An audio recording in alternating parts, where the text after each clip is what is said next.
Emergency ఉంటే అందరూ లోపల ఉండేవాళ్లు అన్న సిపి సజ్జనార్కు కౌంటర్ ఇచ్చారు మాజీ మంత్రి కేటీఆర్. సీఎం రేవంత్ మాట విని అధికారులు ఇష్టం వచ్చినట్లు మాట్లాడుతున్నారని అన్నారు. ఎమర్జెన్సీ ఉంటే లోపలికి వెళతారని అంటున్న అధికారులను వదిలిపెట్టమని హెచ్చరించారు కేటీఆర్. ఏదో నిరంకుశ ప్రభుత్వము లేదంటే ఎమర్జెన్సీ వస్తుంది, ఎమర్జెన్సీ ఉంటే మీరందరూ ఉండేవాళ్ళ, ఈ రోజు మీ అందరితో మాట్లాడేవాడు, మీ అందరు కూడా లోపల ఉండేవాళ్ళు. సో అది అర్థం చేసుకోవాలి.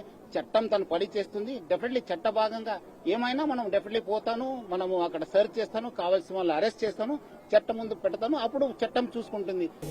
రేపు నేను చెప్తున్నా, మీరు భాగస్వాములు అయితే అధికారులు మీరు బలవుతారు, గుర్తుపెట్టుకోండి. రిటైర్ అయిన వాళ్ళని ఏం చేయలేరు, భవిష్యత్తులో బీఆర్ఎస్ వాళ్ళు అనుకుంటురేమో.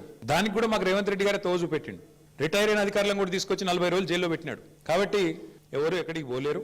ఇప్పుడు ఎవరెవరైతే రేవంత్ రెడ్డి గారు ఆడిచ్చినట్టు ఆడుతుండ్రో, అక్రమమని తెలిసి కేసులు పెడుతుండ్రో, అక్రమమని తెలిసి అడ్డదారులు దొక్కుతున్నారో, ఇంకెక్కువ మాట్లాడుతున్నారు కొంతమంది. అయితే ఎమర్జెన్సీ అయితే మీరు బయట ఉండురా, లోపల ఉందరు. ఎవరు ఎక్కడ ఉండాలో కాలం నిర్ణయిస్తుంది, ప్రజలు నిర్ణయిస్తారు.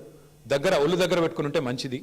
ఈ టైప్లో ఆయన ఆడిచ్చినట్టు ఆడితే మాత్రం మీకు కూడా తప్పకుండా భవిష్యత్తులో మరి చట్టపరంగా న్యాయపరంగా మీకు కూడా ఇబ్బందులు ఉంటాయి.